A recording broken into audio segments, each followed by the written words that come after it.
წარმოიდგინეთ, რომ დღეს იღებთ წერილს ადამიანისგან, რომელიც ყველაზე კარგად გიცნობთ. ადამიანისგან, რომელმაც იცის თქვენი ყველა შიში, ყველა სისუსტე და ყველა ფარული ოცნება. ეს ადამიანი თქვენი წარსული მეა. 2025 წლის მარტში საკუთარ თავს მივწერე წერილი, რომელიც უნდა გამეხსნა 2026 წლის 1 იანვარს. საერთოდ რატომ გიყვებით ამ ამბავს? არსებობს საკუთარ თავთან მუშაობის მეთოდი, რომლის გარეშეც უდიდესი ალბათობით კარგავს საკუთარ მომავალს. შეიძლება ახლა ამას ვერ ამჩნევდე, მაგრამ ყოველდღიურად შენი მომავალი ხდება უფრო და უფრო უცხო, იმდენადაც კი, რომ საბოლოოდ წყვეტ საკუთარ მომავალზე ფიქრს. ყველაფერი, რასაც ამ ვიდეოში მოისმენთ, ემსახურება საკუთარ მომავალზე კონტროლის დაბრუნებას. ვიდეოს ბოლოს თქვენ შეიარაღებული იქნებით იმ საშუალებებით, რომლებიც დაგიბრუნებენ საკუთარ თავს და თქვენი კონტროლის ქვეშ მოაქცევენ თქვენსავე ატმყოს. დაფიქრდით, თუ კი საყვარელი ადამიანის კეთილდღეობისთვის ძალისხმევას არ იშურებთ და ყველაფერს აკეთებთ, რომ ისინი უკეთესად იყვნენ, რატომ არ შეიძლება იგივე გაუკეთოთ საკუთარ თავსაც? თუ სხვის მიმართ გამოჩენილ სიკეთეს სხვებზე მზრუნველობას არ ქმნით, რატომ არ შეიძლება თვითგანვითარება უწოდოთ ზრუნვას საკუთარ მომავალზე? ადამიანების უმრავლესობა ვერ ხვდება, რომ თუ ის ისევე იზრუნებს საკუთარ მომავალზე, როგორც აწმყოში ზრუნავს სხვაზე, რამდენიმე წელში დაინახავს, რომ ცხოვრების საუკეთესო გადაწყვეტილება მიიღო.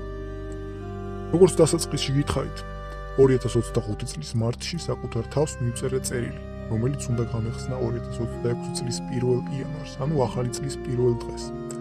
ის ფაქტი, რომ ახლა ამ არხზე ამ ვიდეოს უსმენთ და უყურებთ, სწორედ ამ წერილის დამსახურებაა. მაშინ ვერც კი წარმოვიდგენდი, რომ გავაკეთებდი YouTube არხს და ჩემი წერილიც ძალიან ზოგადი სიტყვებით შემოიფარგლებოდა. ვეუბნებოდი საკუთარ თავს, რომ მქონდა გარკვეული სისუსტეები, რომელთა გადალახვაც არ გამომდიოდა. ამიტომ მომავლის მეს უსურვებდი ყველა ამ პრობლემის დაძლევას და საკუთარი ცხოვრების სწორი მიმართულებით შემოქმნებას. რა იყო სწორი მიმართულება, არ ვიცოდი. და მხოლოდ ის შემეძლო, რომ ეს საკუთარი მომავლისთვის გადამებარებინა ამოსახსნელი. მაგრამ როგორც კი შესაბამისი დრო დადგა, ჩემივე სიტყვები იქცა უდიდეს მოტივაციად.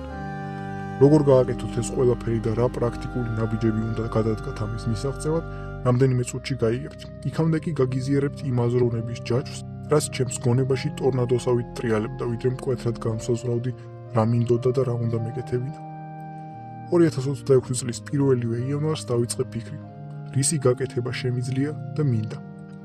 ვეძებდი რაღაც ისეთს, რაც ერთდროულად მომცემდა საშუალებას გამეტარებინა დროს ასიამოვნოთ, მეკეთებინა საყვარელი საქმე, განმევითარებინა საკუთარი ცოდნა თუ უნარები და იდეალურ შემთხვევაში ამით არა მხოლოდ საკუთარ თავს, არამედ სხვებსაც დავხმარებოდი.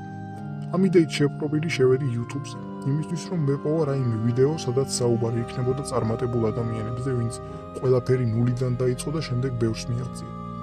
ასეთი ვიდეოები ბევრია, მაგრამ ძიების პროცესში უცბად გონება გამინათდა. ისევე როგორც მე შევედი YouTube-ზე საჭირო ინფორმაციის მისაღებად, სხვებიც შედიან და ისევე როგორც მე ვიღებ სხვისგან ინფორმაციას, სხვასაც შეუძლია მიიღოს ჩემგან. ამ მომენტში უკვე მტკიცედ მქონდა გადაწყვეტილი, რომ გავაკეთებდი YouTube არხს, რადგან სწორედ YouTube აკმაყოფილებდა ჩემს მოთხოვნილებებს. აქ შემიძლია გავატარო დროს ასიამოვნოთ, ვაკეთო საყვარელი საქმე, განვავითარო საკუთარი ცოდნა და უნარები და დავეხმარო სხვებსაც. ილუზიები არასდროს არ მქონია და თავიდანვე ვიცოდი, რომ ბევრი მაყურებელი არ მეყოლებოდა. ისიც ფსიქოლოგიის ნაწილია, რომ ადამიანებს მარტივად მოსანელებელი უაზრობები ურჩევნიათ განათლების მიღებას. ამიტომ მაყურებელთა რაოდენობით ყველაზე მდაბიო გაზართვა არხსაც კი ვერ მიუახლოვდებთ. ჩემს არხზე არ არის ადამიანი, ვისაც დასცინიან. არ არის ადამიანი, ვისაც ლანძღავენ. არ არის ადამიანი, ვისაც ამცირებენ. აქ არც მე ვიმცირებ თავს იმისთვის, რომ ცირკის ცხოველად ვიქცე, ვიღაც გავართო და მისი ყურადღების მონა გავხდე.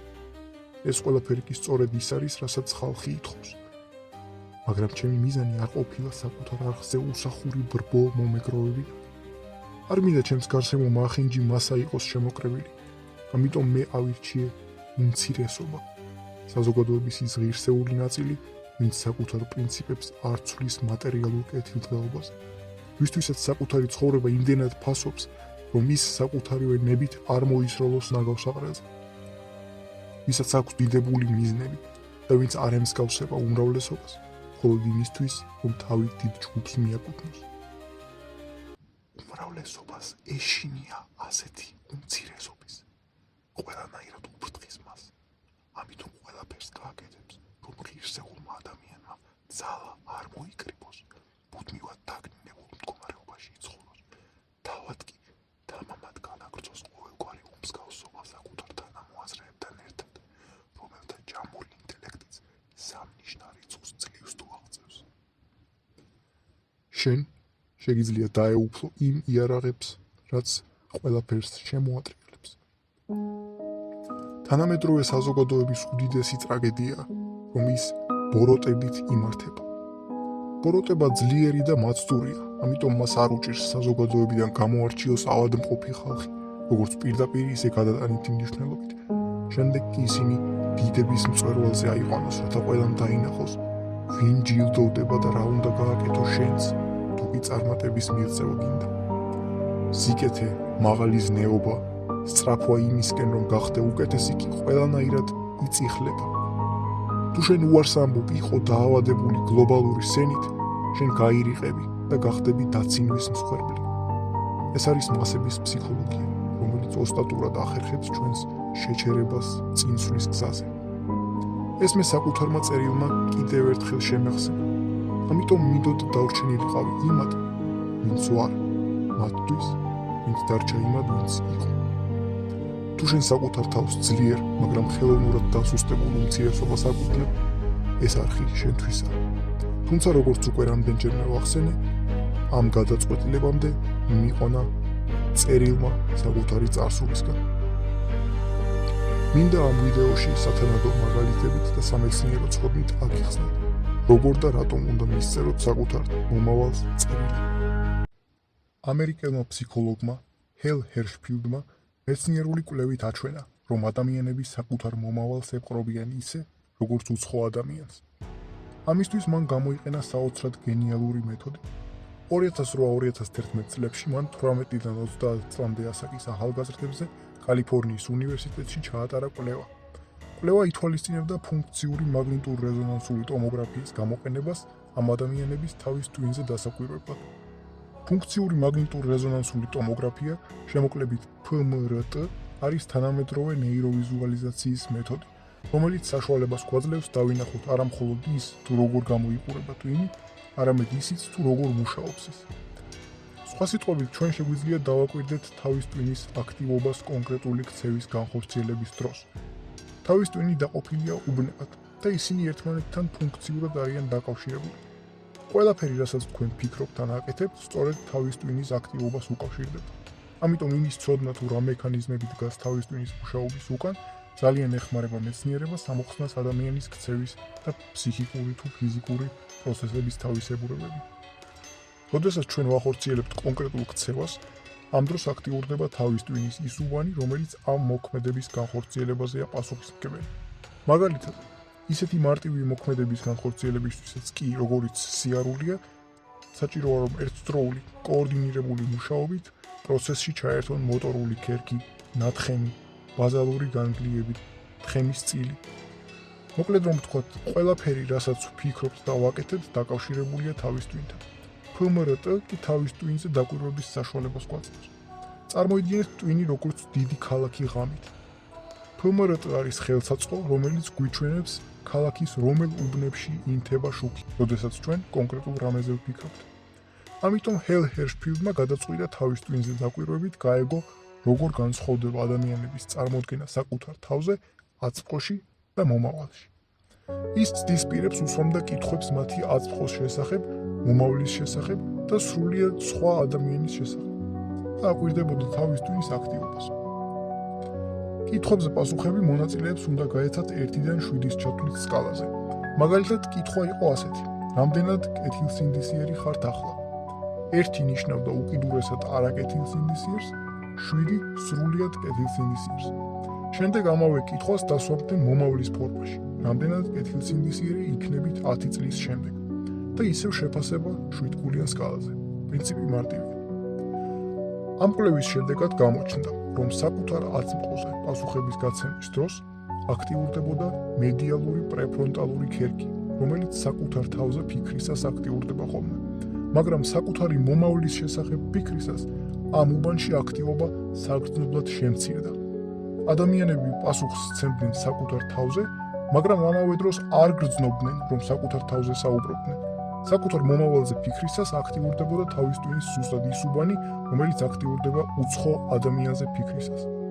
კვლევა მაჩვენა, რომ ადამიანებს აქვთ გაუცხოება საკუთარი მომავლისგან. ამით ბევრი რამ იხსნება. თუ კი ჩემი მომავალი უცხოა ჩემთვის, მაშინ რატომ უნდა ვიზრუნო მისთვის? სწორედ ასე აზროვნებს ადამიანების უმეტესობა. ამიტომ მათთვის პრიორიტეტულია აწმყოს სიამოვნება, მომავალზე ფიქრი კი გვერდზეა გადადებული. იმ ყველაფერს, რაც ახლა ვთქვით, აზრი ეკარგება, თუ კი არ ვიცით, როგორ შევცვალოთ ის. ამის შეცვლა შეგიძლიათ არც მეტი, არც ნაკლები წერილების წერით საკუთარი მომავლის მისამართით.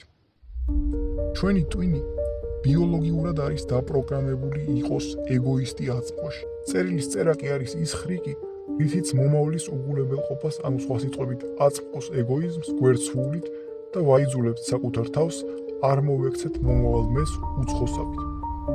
არსებობს ასეთი ცნება, მომავალ მესთან უწყვეტობა. რაც უფრო დიდია დისტანცია დღევანდელ და მომავალ მეს შორის, მით მეტია შანსი, რომ ადამიანმა მიიღოს არაჯანსაღი გადაწყვეტილებები. მაგალითად, ადამიანი, რომელიც მოწყვეტილია საკუთარ მომავალს, უფრო მეტად არის მიდრეკილი აიღოს დიდი ვალები, არ დაზოგოს ფული, არ იზრუნოს საკუთარ ჯანმრთელობაზე და იმოქმედოს პრინციპით ოდასანამ დროა ჰარი-ჰარალე. დოქტორი ბენჯამინ ჰარდი ნაცვლად ამ ყველაფრის მიზეზის ახსნისა გვთავაზობს გამოსავალს და გვეუბნება, რატომ და როგორ უნდა შევცვალოთ აწმყო. პირველი მიზეზი, რატომაც აწმყო უნდა შევცვალოთ, ის არის, რომ აწმყოს კომპასი არის მომავალი. თუ კი არ გვაქვს რაიმე მიზანი ან მიმართულება, ჩვენს აწმყოს ქმედებებს აზრი ეკარგება და ქაოსური ხდება. მეორე მიზეზი ის არის, რომ წარსული არ არის ბედისწერა. ზიგმუნდ ფროიდის მიხედვით ჩვენს აწმყოს განსაზღვრავს წარსული, მაგალითად ბავშვობის პერიოდი. მაგრამ ჰარდი ამბობს, რომ აწმყოს განსაზღვრავს მომავალი. ეს კი ნიშნავს, რომ ადამიანი საკუთარ ქცევებს გეგმავს არა უკვე მომხდარის მიხედვით, არამედ იმის მიხედვით, რაც სურს რომ მოხდეს. რაც შეეხება მეთოდებს, თუ როგორ შეგვიძლია აწმყოს შეცვლა, ჰარდი გვირჩევს რამდენიმე ხერხს. პირველი ხერხი გულისხმობს ინვესტიციას საკუთარ მომავალ მეში. სხვა სიტყვებით, თუ გინდა მომავალში გახდეს სხვანაირი, დღესვე დაიწყე იმად ქცევა, ვინც გინდა იყო. მაგალითად, გინდა გამოხვიდე მსახიობი, მაგრამ ჯერ არ ხარ. ეს ფაქტი მაინც არ გიშლის ხელს, რომ უკვე მსახიობივით მოიქცე. წარმოიდგინე, რომ უკვე მსახიობი ხარ და მოიქცე ისე, როგორც მსახიობი იქცევა. მაგალითად, ყოველდღიურ ურთიერთობებში სცადე განასახიერო სხვადასხვა ემოციები და გამოსცადე საკუთარი თავი. დააკვირდი რა გამოგდის, რა არა, შემდეგ კი განავითარე ის, რასაც მეტი დახვეწა სჭირდება. ასე შენ შეცვლი საკუთარ იდენტობას. თუ მანამდე საკუთარ თავს დაახასიათებდი როგორც ადამიანს, რომელსაც სურს გახდეს მსახიობი, ახლა უკვე შეგიძლია თქვა, რომ მსახიობი ხარ. ეს არ ნიშნავს, რომ ყველა შემხედრს საკუთარ მსახიობობაზე ელაპარაკო. ეს ნიშნავს, რომ საკუთარი თავი ფსიქოლოგიურად მოამზადო იმისთვის, რომ შეეძლო მსახიობობა. შეიძლება გინდოდეს გახდე თავდაჯერებული. თავდაჯერებულობის მოპოვება არ არის უზარმაზარი ნახტომი 0%-დან 100%-მდე. ეს უფრო საფეხურობრივი, ეტაპობრივი განვითარებაა. შესაბამისად, თავდაჯერებულად გახდომა დღესვე შეგიძლია. მაგალითად, სცადე იარო თავდაჯერებულად. ეს უკვე ცვლილებაა. ამის შემდეგ სცადე ოდნავ უფრო დიდხანს შეინარჩუნო თვალებით კონტაქტი უცხო ადამიანებთან. აკონტროლო საკუთარი სახის გამომეტყველება. და ეს მცირე ნაბიჯები გარდაქმნა ერთ დიდ ცვლილებად. თუ შენ აწმყოს არ შეცვლი და დაელოდები იმ დღეს, როცა უცბად გახდები თავდაჯერებული, შეიძლება მთელი ცხოვრება გავიდეს და ვერაფერი ვერ შეცვალო. ამას ეწოდება ინვესტიცია მომავალ მეში. ანუ აწმყოში არსებული დროისა და ენერგიის გამოყენება იმისათვის, რომ მომავალში იქცე იმად, რადაც გსურს. ჰარდი ასევე გვთავაზობს 3 ნაბიჯს მომავლის მეტ გასახდომად. პირველი ნაბიჯი. ზუსტად განსაზღვრე, ვინ ხარ 1 წელში. მაგალითად, 1 წელში დაკლებული მაქვს 20 კილო. ეცადეთ წინადადების ფორმულირება იყოს აწმყო და არა მომავალი. ანუ ნაცვლად იმისა, რომ თქვათ დაკლებული მექნება, თქვით დაკლებული მაქვს. ამ დროს წარმოიდგენთ, რომ 1 წელი უკვე გავიდა და სასწორზედ გახართ. თქვენ ხედავთ, რომ 20 კილოთი ნაკლები ხართ, ვიდრე 1 წლის წინ იყავით. ამიტომ ამბობთ, დაკლებული მაქვს 20 კილო. მეორე ნაბიჯი არის ყველაფერი იმის მოშორება, რაც ამ ხედვას არ შეესაბამება. აქ თქვენ ფიქრობთ ყველაფერი იმაზე, რამაც შეიძლება ხელი შეგიშალოთ. შემდეგ კი მათ გამორიცხავთ საკუთარი ცხოვრებიდან.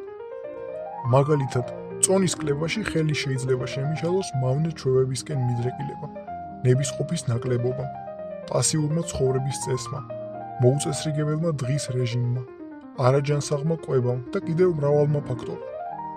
რა თქმა უნდა, ყველაფრის ერთბაშად გამოსწორება თითქმის შეუძლებელია, მაგრამ თუ დაფიქრდებით, თითოეული ეს ფაქტორი მხოლოდ მაშინ გიშლით ხელს, როცა თავად მისცემთ საშუალებას ხელი შეგიშალოთ.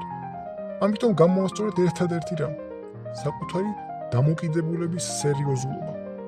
როცა მტკიცედ გაქვთ გადაწყვეტილი, რომ ერთ წელში თქვენ სასურველი წონა უნდა გქონდეთ, ეს სიმტკიცე ავტომატურად აგარიდებთ ყველაფერს, რაც თქვენს მიზანს გადაეღობება. და თუ მაინც გაგიჭირდათ თვითკონტროლი, დაუწესეთ საკუთარ თავს სასჯელი ყოველი შეცდომისთვის. მაგალითად, ყოველ ჯერზე, როცა არაჯანსაღ საკვებს მივიღებ, სასჯელის სახით ყულაბაში უნდა ჩავაგდო 5 ლარი. ან ყოველ ჯერზე, როცა სასეირნოდ გასვლა დამეზარება, იმ დღეს საკუთარ თავს ავუკრძალავ საყვარელი სერიალის თუ ფილმის ყურებას. ან ყოველ ჯერზე, როცა ვარჯიშზე რაიმე გამოგონილი მიზეზის გამო ვიტყვი უარს, გავინახევრებ საკვების ულუფას. აქ უბრალოდ ფანტაზიაა საჭირო. დაფიქრდით იმაზე, რა გიყვართ და სასჯელის სახით ამ რაღაცაზე თქვით უარი.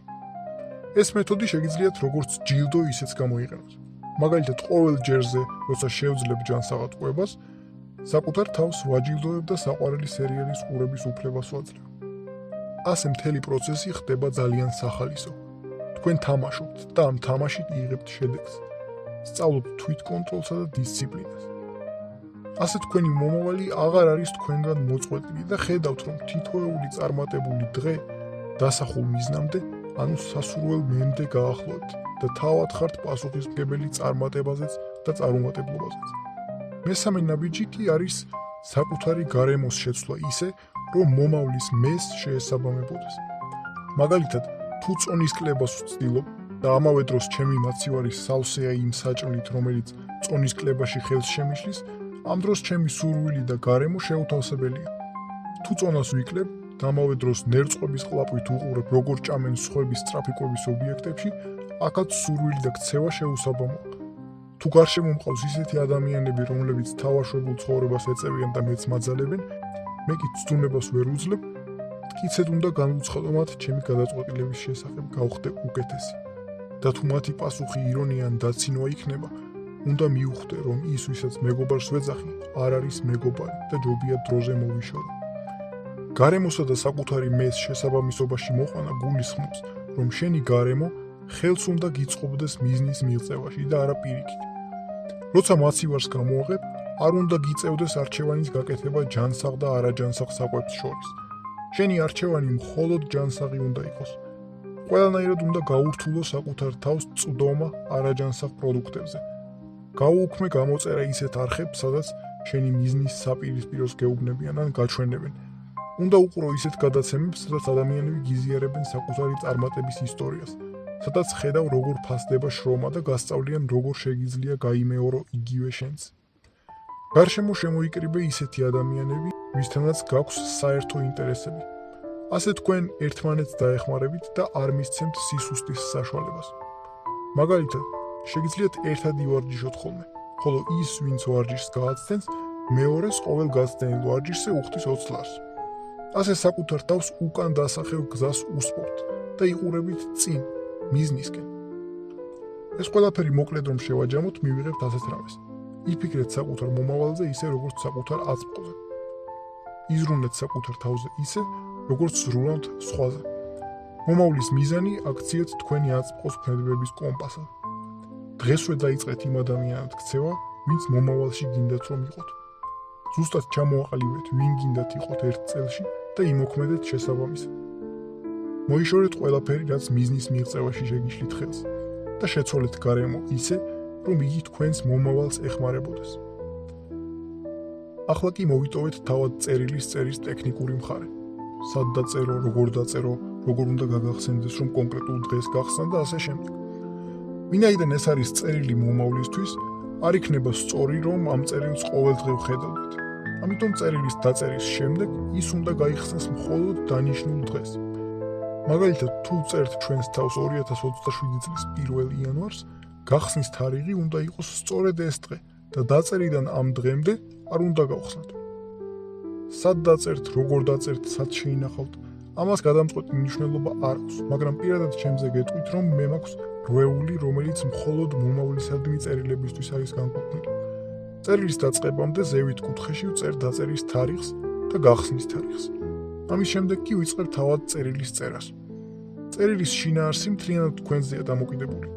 გნებავთ რაიმე უამბეთ საკუთარ თავს, გნებავთ დაბადების დღე მიულოცეთ, გნებავთ მოიკითხეთ და გნებავთ რაიმესკენ მოუწოდეთ. არაფერში შეზღუდული არ ხართ. ახლა ისიც ვთქვათ, როგორ უნდა გაგახსენდეთ წერილის გახსნის თარიღი.